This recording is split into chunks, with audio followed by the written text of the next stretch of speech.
इतने परम हृदय से भगवान की कथा सुनी तो इसका जो फल है वो भगवान का दर्शन हो जाना है।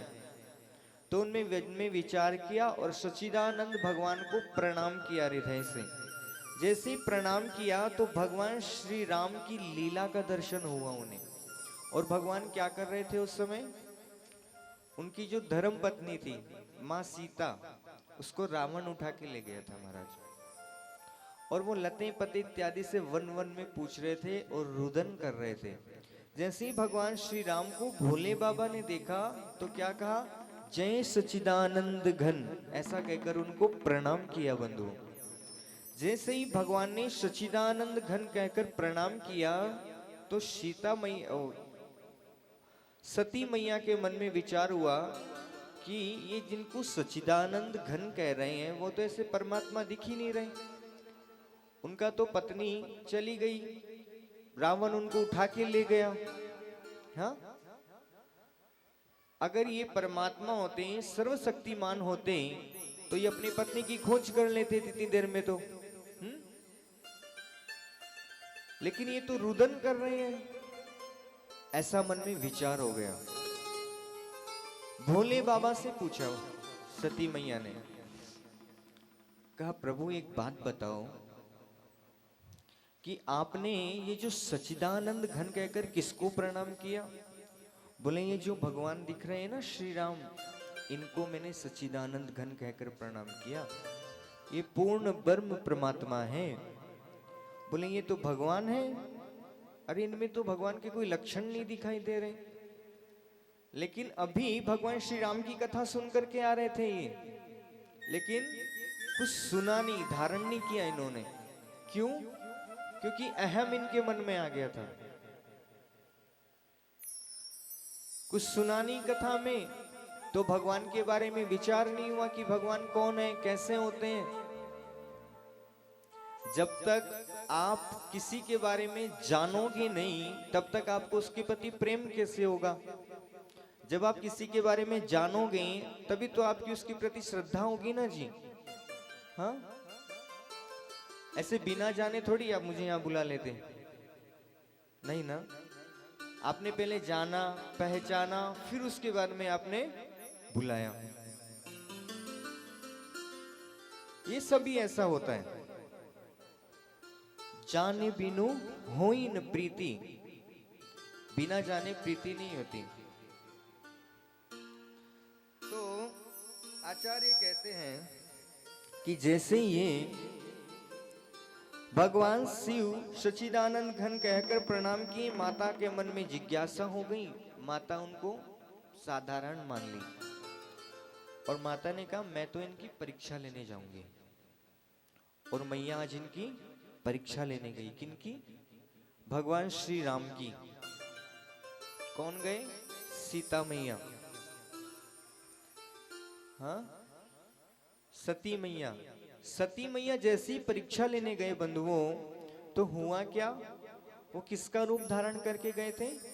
मां सीता का। और जैसे वो मां सीता का रूप धारण करके भगवान श्री राम के सामने आए तो भगवान दूर से देखते ही उनको मां कहकर प्रणाम किया। अब तो महाराज मैया डर गई कि मैं तो सीता का रूप धारण करके आई हूं और ये हमें माता कहकर पुकार रहे हैं, मतलब मुझे पहचान गए। अब भोले बाबा के पास कैसे जाऊं? भोले बाबा के पास गई तो भोले बाबा ने त्याग दिया। क्यों?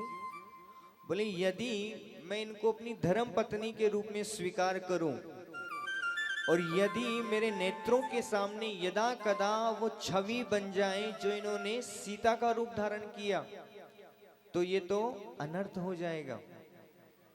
और भगवान ने त्याग दिया, त्याग दिया। जो सच्चिदानंद के को प्रणाम किए भगवान भोले बाबा, मां सती नहीं पहचान पाई तो हम तो क्या हैं? हाँ? हमारे मन में भी कभी कभी ये हो जाता है ना कि भगवान है कि नहीं। हाँ, कभी एग्जाम हॉल में चले जाएं और एग्जाम का पेपर जो बड़ा हार्ड आ जाए, हे भगवान इतना पढ़ के आया, ये पेपर ऐसा कैसे आ गया। आप हो कि नहीं, कभी मेरी सुनते हो कि नहीं? लेकिन जब रिजल्ट अच्छा आता है तो भगवान को धन्यवाद देते हैं कि प्रभु आपकी कृपा से हम पास हो गए बढ़िया नंबर से, है ना। ये गोविंद की कृपा है। ऐसे सच्चिदानंद भगवान श्री कृष्ण को हम सब मिलकर के उनके चरणों में प्रणाम करते हैं। बोलिए श्री कृष्ण चंद्र भगवान की जय। ये इस श्लोक श्रीमद् भागवत के प्रथम श्लोक की व्याख्या थी। आप लोग को समझ में आई? सच्चिदानंद रूपाय, सत चित और आनंद भगवान का रूप बताया। दूसरे श्लोक में बताया भगवान करते क्या हैं, तो क्या बताया? जीओडी, जी मतलब जनरेट, ओ मतलब ऑपरेट और डी मतलब डिस्ट्रॉय। मतलब भगवान क्या करते हैं? बनाते हैं, फिर पालन करते हैं और फिर उसके बाद में उसका संहार कर देते हैं। ये भगवान के कार्य हैं। तीसरे में बताया तापत्रय विनाशाय, तीनों तापों के विनाश करते हैं। आदि देविक, आदि भौतिक, आध्यात्मिक, ये तीन ही ताप, तीन ही दुख होते हैं, चौथा कुछ नहीं है। ये तीनों तापों को भगवान विनाश करने वाले हैं। ऐसे श्री कृष्ण भगवान के चरणों में हम सब बारंबार प्रणाम करते हैं। प्रेम से कहिए जय श्री कृष्ण। थोड़ा जोर से कहिए जय श्री कृष्ण। यदि कोई सो जाए तो बाजू वाला उठ जाएगा आवाज से, हाँ, कि क्या हो गया। दूसरे श्लोक में श्रीमद् भागवत के बारे में बताया। 18,000 श्लोक हैं इसके। कितने हैं? हाँ, और हम दूसरे श्लोक में प्रवेश कर रहे हैं, है ना। लेकिन जैसे सुखदेव भगवान राजन परीक्षित को सार सुनाए और सूत जी महाराज सोनकादि 88,000 ऋषियों को जैसे सार सुनाया, वैसे मैं आपको श्रीमद् भागवत का सार सुनाऊंगा, ठीक है। लेकिन जब तक सुनाऊंगा जब तक आपके हृदय में वो चीज स्थापित ना हो जाए, आप उस चीज को समझ ना जाओ, है ना। नहीं तो 7वें दिन वो 10 तोले की चैन से वंचित रह जाओगे, ठीक है। 2 तोले की नहीं, 10 तोले की बोला, है ना। 5 तोले की आप ले लेना, 5 की मैं ले लूंगा, ठीक है। माँ जी कह रही है पक्का है।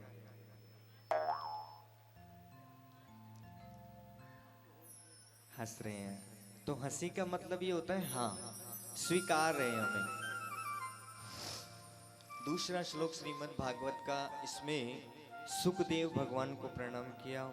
यम प्रवजन्तमनुपेतमपेत कृत्यम द्वैपायनो विरह कातरया जुहावा पुत्रेति तन्मयतया तरवोऽभिनेन्दो स्तं सर्वभूतहृदयं मुनिमानतोऽस्मि।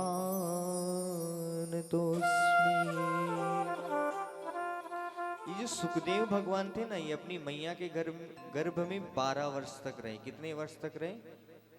12 वर्ष तक। सब जानते हैं इनके बारे में? किनके पुत्र हैं ये? व्यास नारायण के। अच्छा, व्यास जी रहते कहाँ हैं? कहाँ पर रहते हैं व्यास जी? हाँ,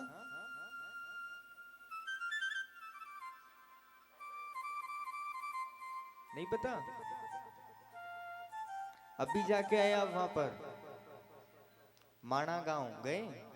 फोटो चढ़ाए थे? हाँ, गए ना माणा में? व्यास गुफा है वहां, पता है आपको? वहीं पर ही रहते हैं। भूल गए? हाँ, अभी अभी जाके आए हो? मैंने तो स्टेटस देखते ही मुझे याद आ गया कि यहाँ तो मैं भी गया हुआ हूँ। हाँ, जब तीर्थ स्थान में जाओ ना तो उसकी पूरी जानकारी लेकर आया करो। यहाँ पर क्या है, कौन सी भाषा बोली जाती, यहाँ भगवान करते क्या है, भगवान का प्रादुर्भाव कैसे हुआ, कैसे रहते हैं यहाँ पर भगवान, यहाँ भगवान के साथ में कौन कौन से भक्त विराजमान है, सब पता करके आया करो। ऐसे नहीं गए, सेल्फी ली, थोड़ा नहाया धोया, गर्म कुंड में स्नान किया, पाप धुल गए, फिर अलकनंदा में स्नान किया तो पाप धुल गए, थोड़ा घूम लिया, कभी नहीं। उस क्षेत्र की विशेषता के बारे में आप जरूर जानकारी कीजिए। बद्री विशाल के दर्शन किए थे? किन किन के दर्शन हुए?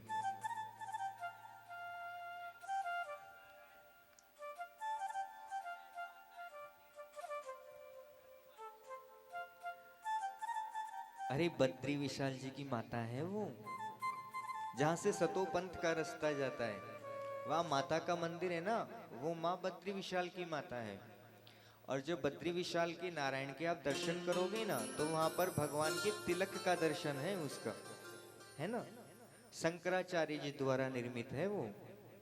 और वहां पर उद्धव जी के दर्शन होंगे, छोटी से काले से रूप में भगवान विराजमान है, वो उद्धव जी महाराज है।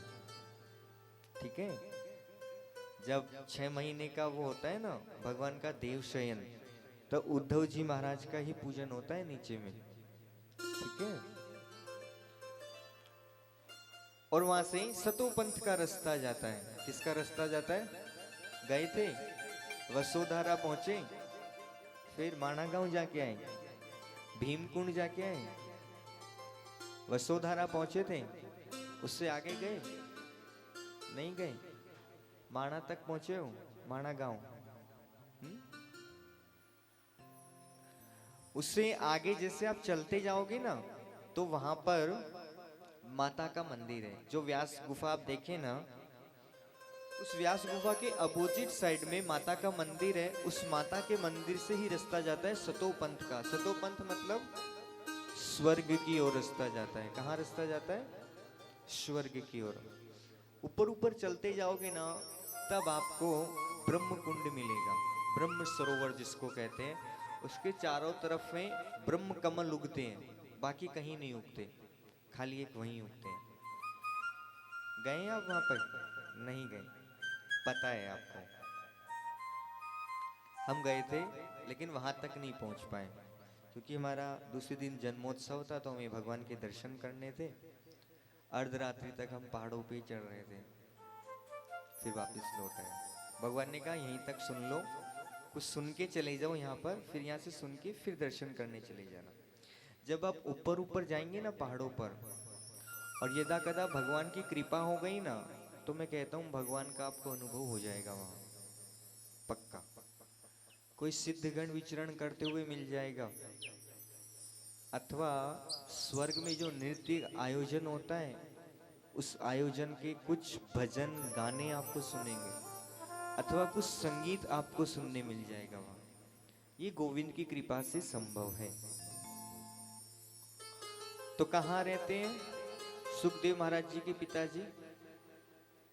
माणा गांव में, बद्री विशाल क्षेत्र में। अच्छा, ये जो बद्री विशाल क्षेत्र है, ये किनका क्षेत्र है? हाँ, शंकर जी का क्षेत्र है। हाँ, शिव जी का।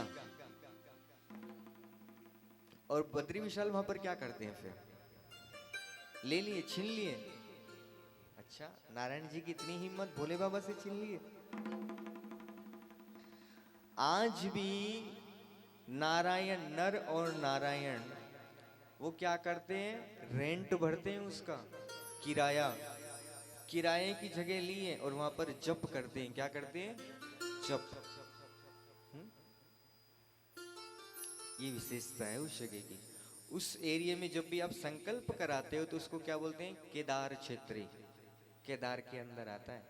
पहाड़ से 36 किलोमीटर की दूरी है सिर्फ वहां की। पहले क्या होता था, कुछ समय पहले वहाँ के पुजारी एक ही थे। वहाँ की जब आरती करते थे, वो यहीं आके करते थे, यहाँ की आरती वहाँ करते थे, ऐसा होता था। दोनों मंदिर के पुजारी एक ही होते थे। अब वो रास्ता कई समय से बंद हो गया। 36 किलोमीटर का रास्ता था वो, अब बंद हो चुका है। अब तो जाने में 2 दिन लगता है, एक दिन पहुंचने में, एक दिन विश्राम करो, फिर चढ़ाई करो, ऐसा है। चलो कभी कृपा होगी तो फिर जाएंगे वहां पर। हाँ, कथा में प्रवेश करें। बोले जय श्री कृष्ण। थोड़ा जोर से बोलो, जय श्री कृष्ण, जय श्री कृष्ण। हाँ, मेरी ना यहाँ पर से लेके इस एरिया में सब पे नजर रहती है ना। कौन क्या कर रहा है, सो रहा है, मोबाइल चला रहा है, क्या हो रहा है, सबको मैं एक बार देख लेता हूँ और फिर उसी से मेरा प्रश्न रहता है ना। तो भगवान की सुखदेव महाराज के बारे में बताया कि सुखदेव महाराज यम प्रवजंत मनुपेत मपेत कृत्यम द्वैपायनो विरह कातर आजुहाव। मतलब जब सुखदेव भगवान का जन्म हुआ, जन्म होते क्या हुआ, वो दौड़ के भागे वन की तरफ। यम प्रवजंत मनुपेत मपेत कृत्यम द्वैपायनो, द्वैपायन किसका नाम है, वेदव्यास जी का। विरह मतलब विरह में, कातर रुदन करते हुए, रोते हुए पुकार रहे हैं, बेटा बेटा बेटा, कहाँ जा रहे हो।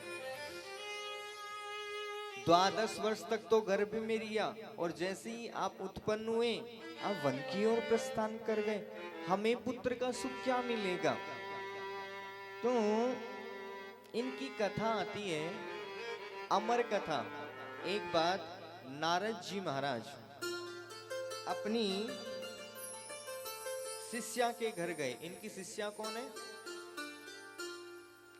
भगवान भोले बाबा की धर्म पत्नी, ठीक है।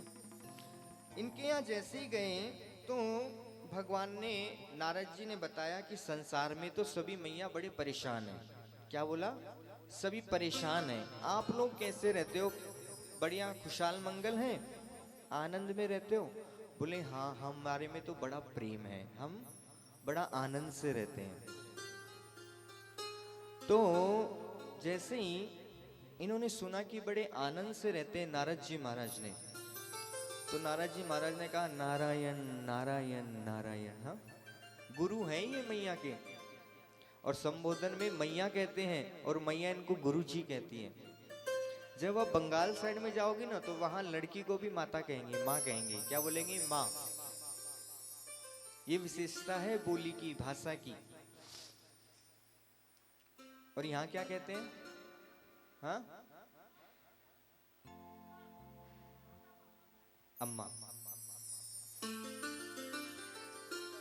जो भोले बाबा की धर्म पत्नी जी से जब नारद जी मिले तब उनको पूछ रहे थे, बोले मैया एक बात बताओ, आप सब बड़े आनंद से रहते हैं, भोले बाबा बड़ा प्रेम करते हैं। बोले मुझे तो बहुत प्रेम करते हैं, और यहाँ तक कि इतना प्रेम करते हैं मुझसे, वो अपना गुरु मंत्र तक मुझे बता दिए। इतना प्रेम है भोले बाबा और मैया के बीच में। तो नारद जी बोले अच्छा, बोले हाँ गुरुजी। बोले एक बात बताओ, आप दोनों के बीच में प्रेम है यहाँ तक तो ठीक है, लेकिन एक बात बताओ, ये जो भोले बाबा मुंड माला पहन रखे हैं गले के अंदर, ये किनके मुंड है। अब तो मैया कुछ नहीं बोली। बोले पता नहीं इसका तो। बोले आप अभी तो कह रहे थे कि गुरु मंत्र तक हमें बता दिया है, हाँ, और यहाँ तक कि सब कुछ इतना प्रेम करते हैं, सब कुछ कभी कुछ छुपाए ही नहीं है। इतना तक उनकी भांग भी मैं ही घुटती हूँ, ऐसा नहीं कि बाहर पी के आ जाते हैं छुपके से, यहीं ओपन में ही सब काम करते हैं, गलत भी करते हैं तो भी छुपा के मुझसे कुछ भी नहीं रखा। हाँ, तो बताओ ये मुंडमाला किसकी पहने हैं। बोले ये तो नहीं पता। बोले तब क्या फिर प्रेम करते हैं आपसे बोले बाबा। अब तो माँ को बड़ा गुस्सा आ गया, महाराज क्रोधित हो गए। नारद जी तो बोले कि मैया मैं तो अब चलता हूँ, और भोले बाबा आए तब आप पूछ लेना। अब नारद जी तो वहां से नारायण नारायण नारायण करते करते चले गए। इधर भोले बाबा की जैसी समाधि खुली तो भोले बाबा अपने घर की ओर प्रस्थान किए। और इनकी सवारी कौन है, किस पे जाते हैं ये, नंदी पे। अब नंदी के साथ में चल रहे थे, जैसे ही दूर से नंदी ने देखा है कि बाबा आज तो नारद जी आए हुए हैं यहाँ पर। जैसे ही देखा कि बाबा नारद जी आए हैं तो बाबा बोले स्पीड बढ़ाओ, जल्दी जल्दी घर चलो, कि नारद जी जहां भी जाते हैं कुछ ना कुछ कौतुक होता ही है। अब तो महाराज जल्दी जल्दी घर को पहुंचे ही। जैसे घर में पहुंचने वाले थे, नारद जी ने कहा कि नारायण नारायण। भोले बाबा बोले नारायण नारायण प्रभु कहो। बोले नहीं नहीं कुछ नहीं, मैया बुला रही है घर पर। अब तो महाराज भोले बाबा समझ गए कि कुछ ना कुछ गड़बड़ है। भोले बाबा जैसे ही घर में प्रवेश किए तो पूरे घर में सन्नाटा। महाराज आपने कभी देखा है ऐसा सन्नाटा घर में? हाँ, डर के बोल रहे हो? देखा है? देखा है आपने?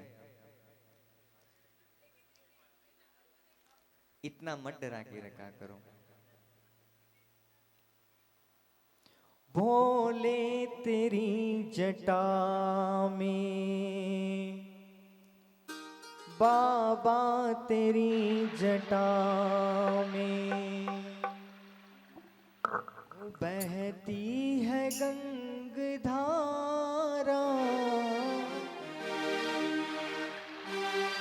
बाबा तेरी जटा में, भोले तेरी जटा में, बाबा तेरी जटा में बहती है गंगाधारा। भोले तेरी जटा में बहती है गंगाधारा। बाबा तेरी जटा में बहती है गंगाधारा। बहती है गंगाधारा। बहती है गंगधारा, बहती है गंगधारा। बहती है गंगाधारा। बहती है गंगाधारा। बहती है गंगधारा, बहती है गंगधारा। काली घटा के अंदर, काली घटा के अंदर देवदामिनी उजाला। भोले तेरी जटा में बहती है गंगाधारा। बाबा तेरी जटा में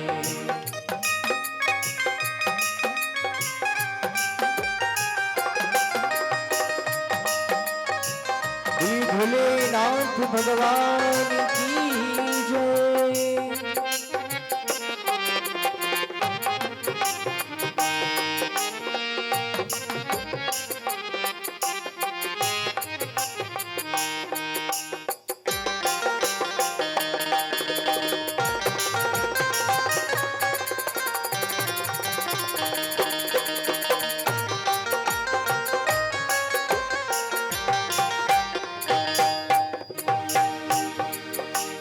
गले मुंड माला राजे, ससी भाल में विराजे हो।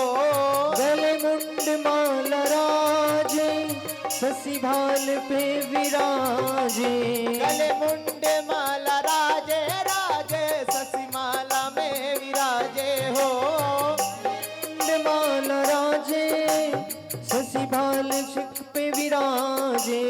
डमरू निनाद बाजे, डमरू निनाद बाजे मेरे बाबा। डमरू निनाद बाजे, कर में त्रिशूल माला। भोले तेरी जटा में बहती है गंगाधारा। भोले तेरी जटा में बहती है गंगधारा। भोले तेरी जटा में।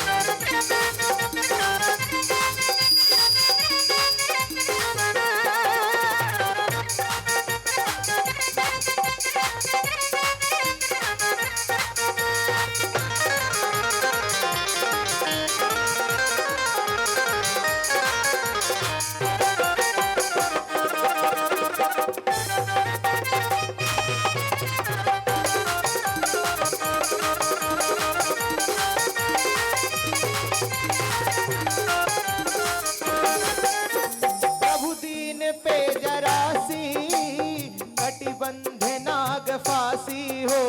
प्रभु दीन पे जरासी, कटिबंध में नाग फांसी। प्रभु दीन पे जरासी, जरासी कटिबंध नाग फांसी हो। प्रभु दीन पे जरासी, कटिबंध नाग फांसी। गिरजा है संगदासी मेरे बाबा, गिरजा है संगदासी। सब विश्व का आधारा भोले तेरी जटा में बहती है गंगाधारा भोले तेरी जटा में बहती है गंगाधारा बहती है गंगाधारा बहती है गंगाधारा रे बाबा बहती है गंगाधारा काली घटा के अंदर काली घटा के अंदर देवदामिनी उजाला भोले तेरी जटा में बहती है गंगाधारा भोले तेरी जटा में बहती है गंगाधारा भोले तेरी जटा में बहती है गंगाधारा बाबा तेरी जटा में बहती है गंगाधारा बाबा तेरी जटा में बहती है गंगाधारा बाबा तेरी जटा में बहती है गंगाधारा भोले तेरी जटा बोलिए शंकर भगवान की जय। परम पवित्र भोले बाबा आज मैया के सामने जैसे ही गए, अब तो बोले मैंने क्या पल्ले के बांध रखा है उसको? हाँ का नहीं, बताओ क्या हुआ? पता है मुझे गुरुजी घर आके गए थे, कुछ तो बात हुई है, बताइए। आप तो कुछ प्रेम करते ही नहीं हो, कुछ बताते ही नहीं हो। बोली ऐसा तो कुछ बात है ही नहीं देवी, तुझसे कुछ कभी छुपाए ही नहीं। बात बताओ, ये जो माला पहन रखी हो मुंडों की, ये किसकी है? बोले आपके लिए तो इतनी सी होगी। आज मुझे गुरुजी ने पूछा, मैं क्या जवाब दे पाई? कुछ नहीं दे पाई। हाँ तो बताओ ना किसकी है? आपको पता है किसकी है? सायन तुमरे पासा राम नाम की औषधि मैंने ले रखी है, अमर कथा का रसपान कर रखा है मैंने।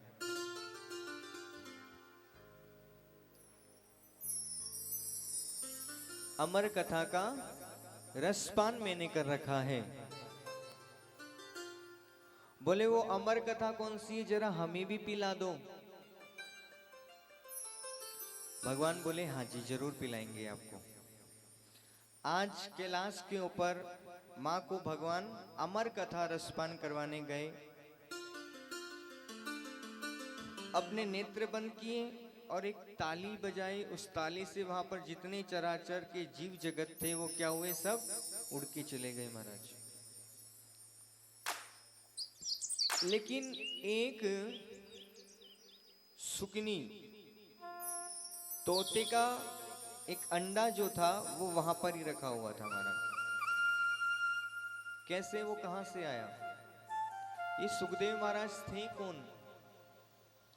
ये पहले राधे रानी के क्या थे? संदेश वाहक। राधे रानी को कोई भी बात यदि भगवान तक पहुंचानी रहती तो ये जो सुख महाराज थे इन्हीं के द्वारा जाती थी।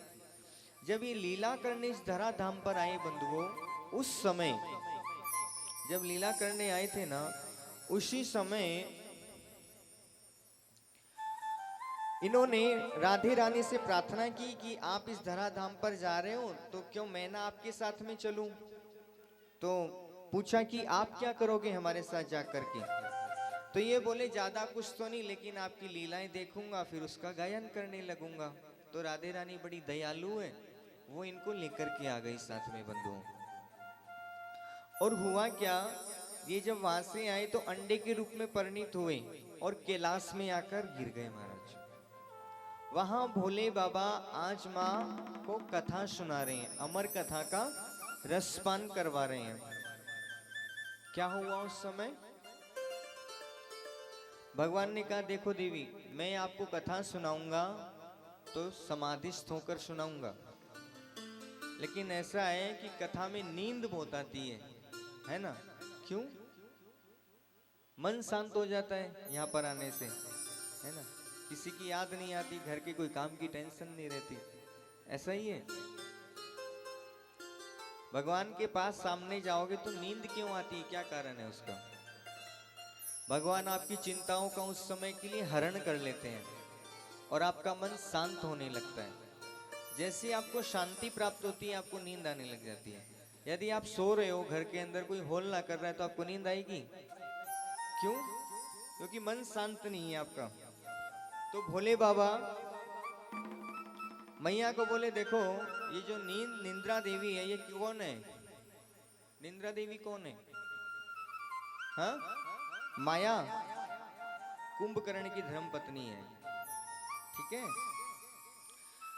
भगवान ने बताया कि तुम पर एक कृपा करता हूं, तुम जब मेरी कथा हो, जहां पर भी हो, तो तुम भक्तों के पलकों पे जाकर बैठ जाना। तो ये जब भी आपको आए तो सोच लेना भगवान की कृपा हो रही है। हाँ? लेकिन सोना नहीं यहाँ पर, यहाँ सोओगे तो क्या होंगे? खुद होगे, है ना? तो जब भगवान कथा सुना रहे थे तो कह रहे थे कि आप ओम नमः शिवाय या राधा राधा या जय श्री कृष्णा जरूर कहते रहना। इससे क्या होगा? आपको नींद नहीं आएगी। तो प्रेम से कहिए ना, जय श्री कृष्ण बोलिए। हाँ, तो बाजू वाला पड़ोसी जग जाएगा। जगाते रहना, है ना? यदि कोई सो जाए तो उसको जगा देना, उससे आपको पुण्य मिलेगा। ठीक है। अब वो गुस्सा करे तो संभाल लेना थोड़ी देर बाद में। क्या हुआ? मैया बोली, ठीक है, मैं ओम नमः शिवाय राधे राधे जय श्री कृष्णा कहती रहूंगी। 11 स्कंद आते आते मैया को नींद आ गई। 11वां स्कंद जैसी आया कथा में तो मैया को नींद आ गई बंधुओं। जैसी मैया को नींद आई तो क्या हुआ? जो शुक के रूप में थे वो अंडे में, वो महाराज बाहर निकल चुके थे। और सुख की एक विशेषता है, आप जो राम राम बोलोगे तो वो राम राम बोलेगा, सीताराम बोलोगे तो सीताराम बोलना चालू कर देगा। तो वो क्या है? माँ की कॉपी करने लगा। माँ जैसे कहती वैसे वैसे वो कहने लगे बीच बीच में, नमः शिवाय, राधे राधे, जय श्री कृष्ण। और भगवान ने पूरी कथा सुना दी महाराज। जैसी कथा पूर्ण हुई तो भगवान ने कहा, भोले बाबा ने बोली, भक्त वत्सल भगवान की जय। जैसे भगवान ने कहा भक्त वत्सल भगवान की जय, तो मैया पूछी, ऐसे कैसे आप जल्दी, इतनी जल्दी कथा हो गई? अभी तो आप 24 गुरुओं की कथा कह रहे थे, अभी तो भगवान का स्वधाम गमन ही नहीं हुआ। बोले, मैंने तो अभी अभी आपको सारी कथा सुनाई। बोली, मैंने तो यहां तक सुनी 24 गुरुओं की कथा तक, 11 स्कंद में। ये बोले, फिर कथा किसने चोरी की? नमः शिवाय राधे राधे तो कोई बोल रहा था। बोले, मैं तो सो गई थी। तो भगवान ने जैसे ही बंद किए नेत्र अपने, तो देखा एक जो सुख था, छोटा सा तोता, वो महाराज उस कथा को श्रवण किया। लेकिन एक नियम है, कथा के मंडप के पीछे से यदि आप कथा सुनोगे तो वो कथा की चोरी मानी जाएगी। क्या? चोरी। और जो चोरी करता है उसको क्या होता है? दंड मिलता है महाराज। और जो सुखदेव जी थे वो पीछे से कथा सुने थे, चोरी किए थे कथा की। आज तो भोले बाबा कितने भोले हैं, उनको मारने के लिए दौड़े महाराज। किसको? सुख को। बताओ, जिसने अमर कथा सुन ली वो तो अमर हो गया, और उसको भोले बाबा मारने दौड़ रहे हैं। इतने भोले भाले हैं, और त्रिशूल लेके दौड़ रहे हैं महाराज। दौड़ रहे हैं, दौड़ते दौड़ते ये सुख जो थे बड़े डरे हुए थे। ये डरते डरते क्या हुए, ये कहाँ पहुंच गए? बद्रिकाश्रम में, जहां पर माणा गांव में व्यास जी महाराज की गुफा है। वहां पहुंचे। जैसे पहुंचे तो व्यास जी महाराज को जम्भाई आ रही थी। किसको जम्भाई आई थी? व्यास जी को। इसके बारे में मैं आपको समझाऊंगा इसके विषय में। तो ये क्या किए, व्यास जी के मुख से उनके उदर में प्रवेश कर गए। ठीक है, ये कौशिकी संगीता का वर्णन है। बड़े आचार्य गुरुवर कहते हैं कि ये माँ विटिका के गर्भ में प्रवेश किए, पेट में, है ना। यदि कोई वस्तु पेट में गई तो क्या वो गर्भ में आ सकती है? पेट की वस्तु गर्भ में आ सकती है? नहीं। कौशिकी संगीता में वर्णन है, ये क्या किसकी पेट में गए? व्यास महाराज के। और दिव्य तेज के द्वारा माँ के गर्भ में प्रवेश किए ये। ऐसे इनकी कथा है, अमर कथा। और 12 वर्ष तक माँ के गर्भ में रहे और जैसे ही आज में प्रकट हुए, व्यास जी ने कहा कि तुम्हें कोई माया नहीं सताएगी। तो ये बोले कि पिताश्री मुझे माया सताएगी। बोले आपको कोई भी माया नहीं सताएगी। तो ये जैसे ही पैदा हुए महाराज दौड़ पड़े वन की ओर। विरह कातर आजुहावा, आज व्यास नारायण के पीछे पीछे दौड़ रहे हैं, बेटा बेटा कहकर पुकार रहे हैं। पुत्रेति तन्मयतया तरवोभिनेन्दुस्तम सर्वभूत हृदयम मुनिमान तोस्मि। जो लते पते इत्यादि थे उन्होंने व्यास जी को कहा कि आज तक क्या पता आप इनके कितनी बार पुत्र बने, ये आपके पुत्र बने। जिसे आप पुत्र कहकर पुकार रहे हो वो तो स्वयं ब्रह्म का स्वरूप है। व्यास जी महाराज वापस घर को लौट गए महाराज। ये इस दूसरे श्लोक की व्याख्या है। कितने श्लोक हो गए? अब कथा में प्रवेश करते हैं महात्म्य के। नेमिषे सुतम आशीनम अभिवाद्यम महामतिम कथामृत रसस्वाद कुशलः शौनको ब्रवीत। सूत जी महाराज है और शौनकादि 88,000 ऋषि है। ठीक है, जैसे आप लोग बैठे हैं ना, सब ऋषिगण है। ठीक है, जो ऋषि संत होते हैं वो भी गृहस्थ होते हैं। ऐसा नहीं कि कोई सभी साधु सन्यासी हो।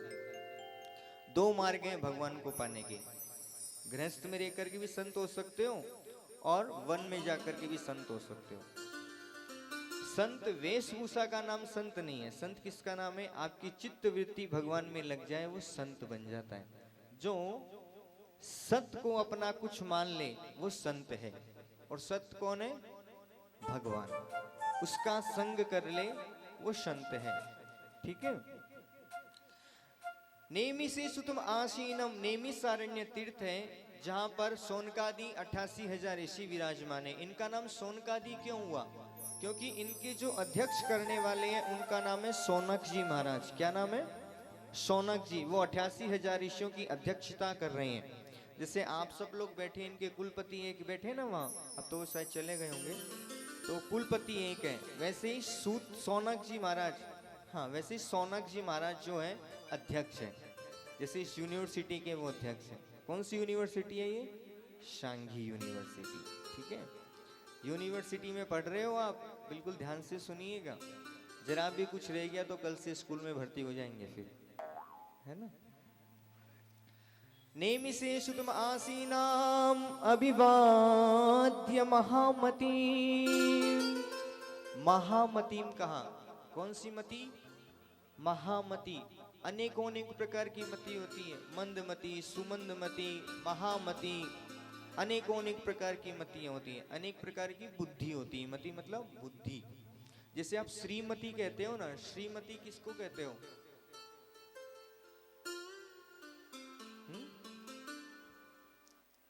इनको। तो आपकी मतलब बुद्धि ये है। हाँ? श्रीमती का तो मतलब यही होता है ना, मति मतलब बुद्धि। हाँ? जिसको आप श्रीमती अपना कहकर पुकार रहे हो, मतलब आपकी बुद्धि इन्हीं के द्वारा रहती है। ये महामती है। कौन? सूत जी महाराज। महा माने जो ईश्वर का जानकार हो, जिनकी बुद्धि में ईश्वर स्वयं आके विराजमान हो जाए, वो कौन होते हैं? महामती। वो है ऐसे महामती। सूत जी महाराज एक है जिनका नाम है महामती। अभिवाद्यम महामती, ऐसे महामती का अभिवादन कर रहे हैं। कौन? शौनक जी महाराज।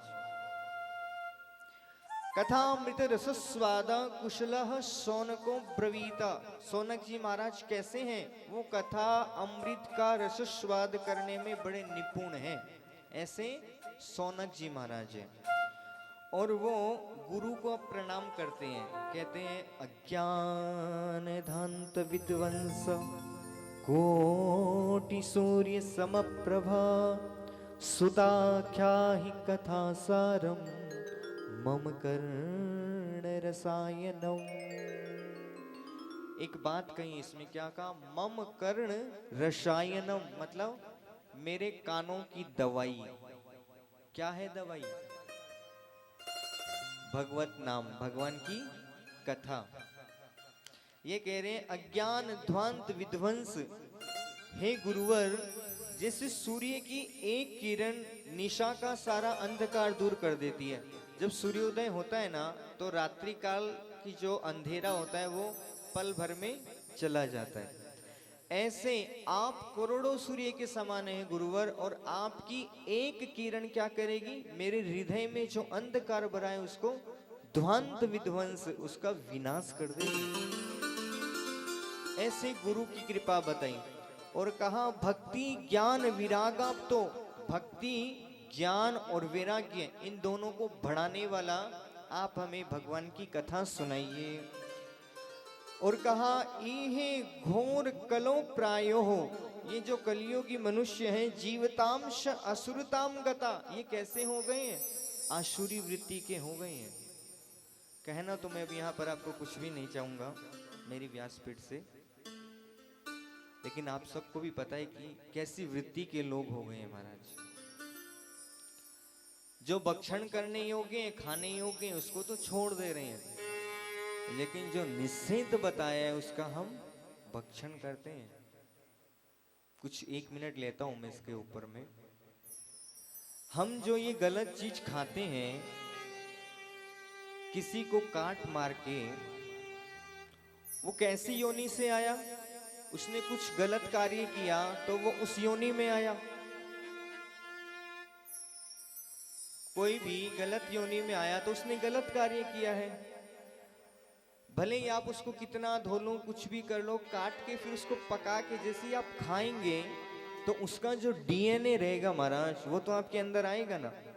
तो उसके जो कृत्य रहेंगे वो आपके जीवन में अपने आप परिणित होने लगेंगे। वो जैसा रहेगा वैसे आप अपने आप बनने लगेंगे। तो मेरी व्यासपीठ से यही प्रार्थना है, ऐसा कभी भी ना करें। भगवान कभी स्वीकार नहीं करेंगे। जीवतांश अश्रुताम गता, आसुरी वृत्ति के जीव हो गए हैं कलयुग में। ये मैं नहीं कह रहा हूं, ऋषि कह रहे हैं, संत श्रीमद् भागवत कह रही है। जब आप ऐसी कथा रूपी ज्ञान रूपी कथा को सुनेंगे, तब आपके जीवन में ये सब बातें जब आप सुनेंगे तो शायद हो सकता है आप इन सब चीजों का त्याग कर दें, छोड़ दें। मुझे पता है यहाँ तो ऐसे कोई नहीं बैठे हैं, ये तो भगवान की कृपा है। अगर यहाँ कोई ऐसा होता तो शायद वो यहाँ बैठता ही नहीं। भगवान उस पर इतनी कृपा नहीं करता।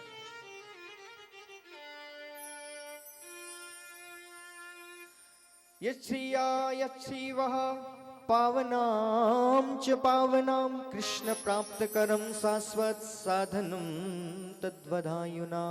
हे गुरुवर, जिससे क्या हो, कृष्ण की प्राप्ति हो, ऐसा कोई साधन बताओ।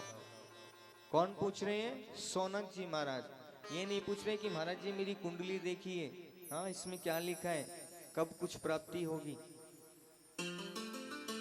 ऐसा ही है। जब भी गुरु से मिलो ना तो 2 बात का ध्यान रखना। एक तो साधु का क्षण, साधु का क्षण, और अन्न का कण कभी भी बर्बाद मत करना। जब भी आप संत पुरुष, साधु पुरुष, सज्जन पुरुष से मिलो तो कभी भी ये मत बोलना महाराज जी मेरी कुंडली देखो क्या है जीवन में। कुंडली में जो भी कुछ लिखा है वो आप प्रारब्ध से मेहनत करके कमा सकते हो, ठीक है।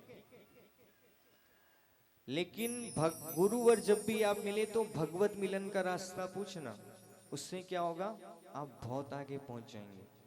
जब भगवान आपके साथ होंगे फिर कौन रोकने वाला है आपको। तो हमेशा क्या पूछना, कृष्ण की प्राप्ति कैसे हो। ऐसे गुरु के बारे में बताया, चिंतामणिर लोक सुखम। गुरु की विशेषता बताते हैं कि चिंतामणिर लोक सुखम। जो चिंतामणि, 9 प्रकार की मणियां इस दुनिया के अंदर, बांसमणि, नागमणि, गजमुक्ता और ये चिंतामणि, और एक भगवान ने धारण करके कौस्तुभ मणि, ऐसे अनेकों 9 मणियां हैं महाराज। आपको भी चाहिए कोई सी? हाँ, संकल्प मात्र से काम कर देती है। हाँ, एक सत्राजीत के पास में भी थी समयंतक मणि, हाँ, जिसकी वो 8 घंटा पूजा करता था, 160 किलो सोना देती थी। दिलवा दूं, करवाऊं व्यवस्था? नहीं, हाँ महाराज जी ले तो लिया, लेकिन पूजा कौन करसी इतनी देर? हाँ? यदि 8 घंटे आप इन भगवान के सामने बैठ कर के भी पूजन करने लगो ना, तो आपको मणि की आवश्यकता ही नहीं, आप खुद एक मणि बन जाएंगे महाराज, स्वयं एक मणि हो जाएंगे। इतनी कृपा भगवान अपने आप कर देता है। मैं यहाँ पर इस श्रीमद् भागवत की कथा से आपकी गोद में गोविंद को जरूर बिठा दूंगा, लेकिन संभालना आपको है उनको, ठीक है? बाकी इच्छाओं की पूर्ति के बारे में तो मैं नहीं कह सकता कि श्रीमद् भागवत जी से क्या क्या इच्छा लेके आप लोग यहाँ बैठे हो, लेकिन गोविंद को जरूर आपकी गोद में बिठा दूंगा। चिंतामणि लोक सुखम, जो चिंतामणि है वो क्या कर सकती है? इस संसार के सुख को प्राप्त कर सकती है ना? जैसे चिंतामणि के सामने आपने कोई भी चिंता व्यक्त की, ठीक है विदित भैया, आपने कुछ भी सोचा कि महाराज अब तो रोल्स रॉयल मिलनी चाहिए, है ना? सबके पास में BMW, ऑडी, मर्सिडीज देखते हैं, ये रोल्स रॉयल मुझे चाहिए, क्यों? फैंटम। हाँ? तो चिंतामणि कहते ही आपकी नीचे यहाँ खड़ी कर देगी, उस पे नाम लिखा रहेगा विदित दी गड्डी, है ना? ऐसी चिंतामणि है। तो ये क्या कहते हैं सौनक जी महाराज? चिंतामणि लोक सुखम, चिंतामणि लोक सुख की प्राप्ति करा देती है, संसार के सुख की। सुरद्रुहु स्वर्ग संपदम, सुरद्रु मतलब क्या होता है? कल्प वृक्ष। कल्प वृक्ष स्वर्ग में लगा हुआ है, वो क्या कर सकता है? स्वर्ग की संपदा आपको प्रदान कर देता है उसके नीचे बैठ करके। लेकिन प्रियच्छति गुरु प्रीतो, यदि आप गुरु के पास बैठो तो वो क्या करवा सकते हैं? जो योगियों को भी दुर्लभ है ना, क्या है? वैकुंठ, उसकी प्राप्ति गुरुवर करवा सकते हैं। ना चिंतामणि करवा सकती है, ना कल्प वृक्ष करवा सकता है, किसी में इतनी ताकत नहीं है कि आपको भगवान की प्राप्ति करवा दे। वो कौन करवा सकता है? गुरु। सूत जी महाराज कहते हैं कि मैंने आपके बारे में, आपने इतना कुछ बताया तो मैं उनसे प्रसन्न हूं। सर्व सिद्धांत निष्पन्नम संसार भय नाशनम, मैं आपको सारे सिद्धांतों का क्या सुनाऊंगा? सार सुनाऊंगा, जो क्या करेगा? संसार के भय से मुक्ति देगा। संसार का भय क्या है? संसार का सबसे बड़ा भय क्या है? मृत्यु। क्या है? सब जीना चाहते हैं, है ना? डॉक्टर के हाथों से सब बचना चाहते हैं महाराज, ये सबसे बड़ा भय है। और इसका विनाश कौन कर सकता है? भगवान की कथा। गुरु कह रहे हैं भक्त्योत वर्धनम, भक्ति ज्ञान वैराग्य को बढ़ाने वाला आपको सुनाऊंगा। और कहते हैं काल व्याल मुखग्रासा त्रास निर्णास हेतवे, हमारी आयु कितनी है? नहीं मालूम, 60 70 80 90 के तो यहाँ बैठे होंगे, हाँ? कुछ नहीं पता? अरे यूनिवर्सिटी में बैठे हो, नहीं मालूम? 40 ही लिखी है।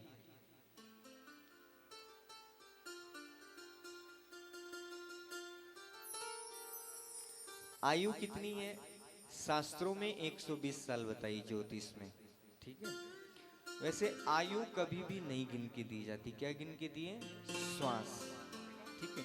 श्वास को आप जितना रोकोगे, जितना योगा करोगे, तो उससे क्या होगा? कल आएगा इसका विषय पूरा प्रॉपर, इसको समझाएंगे आपको। तो श्वास को रोकने से क्या होगा? आपकी श्वास बढ़ती जाएगी, जुड़ती जाएगी, उससे क्या होगा? आपकी आयु बढ़ेगी। अभी एक उड़ीसा के थे शिवानंद जी महाराज, जो 126 साल के थे, मोदी जी ने उनको पद्म विभूषण से सम्मानित किया था। तो अगर 100 साल 40 साल होती तो वो गुजर चुके होते थे। हाँ, नियम तो सब पर एक ही लागू होता है ना, भगवान का नियम। श्वास के ऊपर निर्भर है ये सब चीजें। तो कहते काल व्याल मुखग्रासा त्रास निर्णास हेतवे, एक काल रूपी व्याल है, अजगर, जिसका मुख बंधुओं खुला हुआ है। उस मुख हम सब लोग विचरण कर रहे हैं, अपनी अपनी लीला कर रहे हैं हम सब लोग। अब वो कब मुख बंद कर दें किसी को नहीं पता, एक क्षण का नहीं पता। लेकिन फिर भी 3 महीने का रिचार्ज तो पक्का ही रहता है हमारे फोन में। हाँ, साल भर का भी रहता है किसी किसी के। हाँ, काल व्याल मुखग्रास त्रास निर्णास हेतवे, कभी भी मुख बंद कर ले हमारी मृत्यु कभी भी आ जाए, तो इस मृत्यु से आपकी जो मृत्यु है वो क्या हो जाए, उत्सव में परिणित हो। इसलिए सूत जी महाराज सोनकादि ऋषियों को ये कथा सुनाते हैं। ठीक है, कहते हैं कि एक बार एक समय की बात है, जब भाद्रपद मास था, जब सुखदेव महाराज राजा परीक्षित को कथा सुना रहे थे। ये कथा कब की है, कलयुग के बीत जाने के बाद 30 वर्ष के बाद की बातें हैं, जब भगवान सुखदेव महाराज राजा परीक्षित को कथा सुना रहे थे। प्रेम से कहिए जय श्री कृष्ण, जय श्री कृष्ण, राधे राधे, राधे राधे। हाँ, ऐसे सब में जागृति आ जानी चाहिए। ठीक है, नहीं तो इस कथा से आप वंचित रह जाओगे, है ना। अब क्या हुआ, सूत जी महाराज कह रहे हैं, जब सोनकादि ऋषियों को बता रहे हैं, जब कौन कथा सुना रहा था राजा परीक्षित को, सुखदेव भगवान। ठीक है, सुखदेव भगवान जब राजा परीक्षित को कथा सुना रहे थे, उस समय देवता लोग आए महाराज, और क्या लेकर के आए थे, अमृत कलश लेकर के आए। वो बोले जो राजा परीक्षित है गुरुवर, देवताओं के मन में हुआ कि हम ऐसे मनुष्यों के बीच में बैठ करके कथा कहाँ सुनेंगे, हमारा तो आसन थोड़ा ऊपर होना चाहिए ना जी। हाँ, जैसे कोई बड़ा आदमी आए तो उसके मन में ऐसे हो ना, मेरे लिए वीआईपी ट्रीटमेंट होना चाहिए, बढ़िया एकदम आसन वासन होना चाहिए। हाँ जी, हाँ। तो वैसे देवता लोग जब आए थे तो देवताओं के मन में विचार हुआ कि हमारे लिए वीआईपी ट्रीटमेंट होना चाहिए। हाँ, राजा परीक्षित के पास आसन होना चाहिए, गुरु जी के बगल में आसन बैठ करके हम कथा रसपान करें। तो ये देवता अमृत कलश लेकर के आए, किनके पास आए, सुखदेव भगवान के पास आए, और कहा कि जो राजा परीक्षित है, इसको 7वें दिन तक्षक आके डसेगा, इसकी मृत्यु निश्चित है, तो गुरुवर ये जो अमृत कलश है इसको पिला दो, और जो कथा रूपी अमृत है वो हमें पान करवा दो। तो महाराज राजा परीक्षित से गुरुवर ने पूछा, क्यों परीक्षित, अमृत पिएंगे? तो क्या कहते हैं परीक्षित, बताओ, नहीं पिएंगे? परीक्षित जी मन में एक बार तो विचार किए, अगर अमृत पी लेंगे तो अमर हो जाएंगे, गुरुवर की कथा तो फिर भी बाद में सुन लेंगे, है ना, अमर होने के बाद तो कभी भी सुन सकते हैं। लेकिन नहीं, क्या कहा, नहीं गुरुवर, हमें तो कथा अमृत पिला दो। तो जो ऋषि थे, गुरु थे सुखदेव महाराज, उनने कहा ब्रह्मरात विचारिय तदा देवांज हास है। उन्होंने मन में विचार किया और हंस पड़े, और क्या कहा, आप यहाँ पर विनिमय करने आए हो। विनिमय मतलब अदला बदली करने आए हो। ये कांच का टुकड़ा जो आपका अमृत है, ये मैं राजा परीक्षित को पिला दूं, और ये कथा अमृत तुम्हें पिला दूं। महाराज वहां से क्या किया, धक्का देके भगा दिया। क्व कांचा क्व मणिर महान, क्या तो ये कांच का टुकड़ा है, अमृत रूपी कलश, और क्या ये कथा कैसी है, मणिर महान। तो ये कथा किसको दुर्लभ है, देवताओं को भी दुर्लभ है। गुरुवर ने नहीं सुनाई थी। आज भी देवता जहां तहां कथा होती है, तीर्थ स्थान गंगादि नदियां सब आके समाहित होती है, लेकिन दिव्य देह धारण करके आती है। अब भक्तांश विज्ञाय न देवो कथामृतम, अब विज्ञा अभक्त जान करके उनको कथा रूपी रसपान उन्होंने नहीं करवाया और भगा दिया। जैसे देवताओं को भगा दिया तो देवताओं के मन में विचार हुआ कि ये हमको भगा दिए, कथा सुनाई नहीं, और ये गए ब्रह्मा जी के पास। देवता कहाँ जाते, ब्रह्मा जी के पास। तो ब्रह्मा जी के पास गए तो ब्रह्मा जी ने कहा कि अभी रुक जाओ, 7 दिवस कथा चलेगी, तो 7 दिवस बाद में पता करते हैं कि इस कथा में क्या मिलता है। महाराज 7 दिवस तक तो हमें चलना चाहिए ना, 7 दिवस तक तो कथा के बारे में जानकारी होनी चाहिए।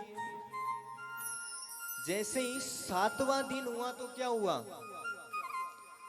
जो परीक्षित थे वो दिव्य देह धारण करके और महाराज भगवान के पुष्पक विमान पे बैठ करके ब्रह्मलोक के ऊपर से जा रहे थे।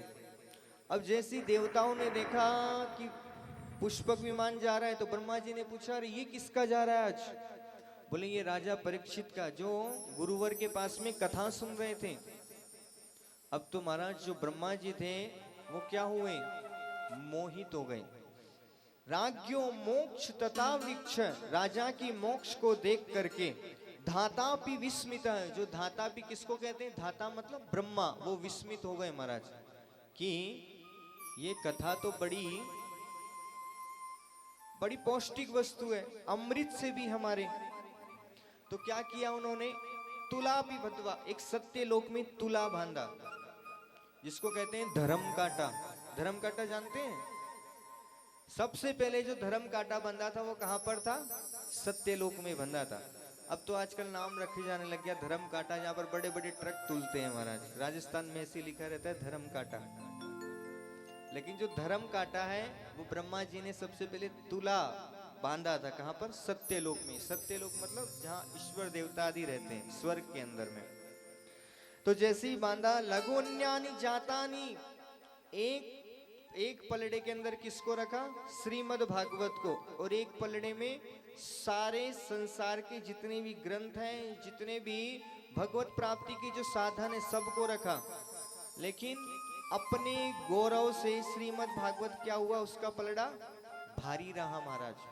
वो तो नीचे आ गया और सारे पलड़े हल्के होके ऊपर चले गए। तदा ऋषि गणा सर्वे विस्मयम परमम यू, सारे ऋषि देवताओं को महाराज क्या हुआ, विस्मय हो गया। और क्या किया उन्होंने, एक वहां पर घोषणा कर दी और क्या कहा कि जो श्रीमद् भागवत है वो परम पवित्र साधन है। 7 दिन तक इसकी कथा कोई भी सुने तो क्या होता है, उसको वैकुंठ की प्राप्ति हो जाती है महाराज। सूत जी महाराज से सोनकादि ऋषि कहते हैं 7 दिन का क्या मतलब है महाराज, 7 दिन ही क्यों सुननी चाहिए इस कथा को। 8वां दिन होता है क्या कभी, कितने बार होते हैं,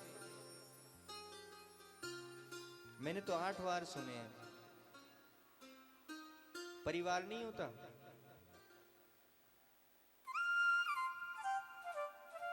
परिवार नहीं होता, हाँ परिवार तो होता है ना, तो उसको भी संभालते रहना चाहिए। 7 दिन में 2-2 घंटा निकाल करके उस परिवार को भी देना चाहिए, तो एक बार बन जाता है महाराज परिवार। वो फिर समेटा हुआ रहता है, बिखरता नहीं है वो कभी। उसका भी लालन पालन तो आप करते हो, है ना, लेकिन प्रेम भी देना चाहिए कुछ समय घर में बैठकर। ये 2 घंटा बड़े अमूल्य होते हैं जो आप परिवार में बैठकर बिताते हो। इससे क्या होती है, जो आपकी संतान होती है ना बंधु, वो क्या होती है, वेद को मानने वाली होती है। और क्या होती है, सन्मार्ग पे चलने वाली होती है। कभी भी आपके घर में गलत तरीके से पैसा नहीं लाएंगे। और जब आप उनको बिठा करके ज्ञान देंगे ना, तो क्या होगा, पितृतर्पण यज्ञ तर्पण करेंगे, वो कभी भी गलत रास्ते पर नहीं जाएंगे। ये सिर्फ आपकी वो 2 घंटा साथ बैठने से है। यदि आप नहीं बैठेंगे तो क्या हो रहा है क्या नहीं हो रहा, वो आपको कुछ भी पता नहीं चलेगा। पुरा धातापि विस्मितः, सभी शास्त्र हल्के हुए, श्रीमद् भागवत रूपी पलड़ा भारी हुआ। सभी ऋषियों ने कहा कि जो श्रीमद् भागवत को 7 दिन सुन लेता है वो क्या होता है महाराज, वैकुंठ की प्राप्ति करता है, भगवान श्री कृष्ण उसके साथ रहने लगते हैं। और मैंने अभी अभी आपको बताया था, जब आपने संकल्पित हुए तब क्या हुआ, हरिश्चित्तम समाश्रयेत, भगवान आपके हृदय में आकर के बैठ गए थे। ये श्रीमद् भागवत की विशेषता है। गोविंद इस कथा में साक्षात विराजमान है। फिर कहा कि गुरुवर ये जो 7 दिन की कथा है, ऐसा ही क्यों, ये 7 दिन का नियम कैसे बना। तो इन्होंने बताया कि एक बार नारद जी महाराज विचरण करते हुए सनकादि ऋषियों से मिले। किससे मिले, सनकादि ऋषियों से। ये कितने हैं सनकादि ऋषि, 10 हैं, 6 हैं, 5 हैं, कितने हैं सनकादि, हाँ सनकादि ऋषि 80,000 हैं। कितने हैं, 80,000 हैं। नारद जी महाराज सनत कुमारों से मिले हैं। किससे मिले हैं, सनत कुमारों से। ये कितने हैं? 7। कितने हैं? 6 7। कितने हैं? और कोई बता सकता है सनत कुमार कितने हैं? कितने हैं? 4। कितने हैं? 4 भाई हैं ये। इनकी विशेषता ये है, ये चारों ही वक्ता हैं, चारों ही श्रोता हैं। भगवान की कथा बड़े परम सुनते हैं, चिंतन लगा करके। एक बात और बताऊं, ये ब्रह्मा जी के पुत्र हैं। किनके? ब्रह्मा जी के पुत्र हैं ये। और नारद जी भी ब्रह्मा जी के पुत्र हैं। और अपने भैया को परेशान देख करके पूछने लगे सनत कुमार। 4 भाई हैं ये। सनक, कौन? सनक, सनंदन, सनत कुमार और सनातन। कितने हुए? याद रहेंगे नाम? सनक, क्या नाम है? सनंदन, सनत कुमार, सनातन। कितने हो गए? 4। ये चारों भाई, इनका नाम है सनत कुमार। ठीक है। ये एक कथा करते हैं तब 3 श्रोता बनते हैं। जब एक थक जाता है तो फिर वो दूसरा बैठते, 3 श्रोता रहते हैं महाराज। इनकी विशेषता है। लेकिन जब ये कहीं दूसरी जगह कथा करते हैं, कोई श्रोता इनको मिल जाता है, तो चारों एक साथ कथा करते हैं, अलग अलग नहीं करते। चारों एक साथ बैठ करके बोलते हैं कुमारा उचुहु, सब एक साथ में बोलते हैं महाराज। ऐसी इनकी विशेषता है सनत कुमारों की। ये ब्रह्मा जी के पुत्र हैं, सबसे पहले पुत्र हैं ब्रह्मा जी के सनत कुमार। और सब छोटे छोटे हैं आज भी। जैसे अपन गाते हैं ना, आरती कीजिए हनुमान लला की, ये भी वैसे लल्ला ही हैं अभी तक। ये जो सनत कुमार हैं, ये नारद जी से मिले और नारद जी को कहा कथम ब्रह्मा दिनम मुखम। ब्रह्मा जी महाराज, आपका मुख है, नारद महाराज आपका जो मुख है वो दीन क्यों है? कोई लोभी आदमी हो, उसका कोई धन चुरा ले तब तो परेशान नजर आए, अच्छा भी लगता है। लेकिन आप क्यों परेशान हैं? आप तो संत हो और आपके पास तो ऐसा कोई धन भी नहीं रहता, कोई आपका धन चुरा ले। हाँ, हमारा धन क्या है? संतों का धन क्या होता है? हमारो धन राधा श्री राधा श्री राधा, परम धन राधा श्री राधा श्री राधा, हमारो धन राधा श्री राधा श्री राधा। आपका धन कौन चुरा लिया नारद जी? आप क्यों परेशान नजर आ रहे हो? हाँ, तो नारद जी कहते हैं कि धन तो हमारा कोई नहीं चुराया, लेकिन अहम पृथ्वी में या तो मैं अभी सारी पृथ्वी पर भ्रमण करके आ रहा हूं। और क्या देख रहा हूं? इस पृथ्वी पर ना तो कोई तपस्वी है, ना कोई योगी है, ना कोई सत्य बोलने वाला है, और ना ही कोई सदाचरण करने वाला है। और क्या पेट भरने वाले बन गए महाराज, कैसे भी हमारे पास पैसा आ जाए। दूसरा बताया मंदाहा मंदमतयो, कैसे हो गई? और बताया पाखंड निरतागतः, ये जो संसार में जितने भी लोग हैं सब पाखंडी हो गए।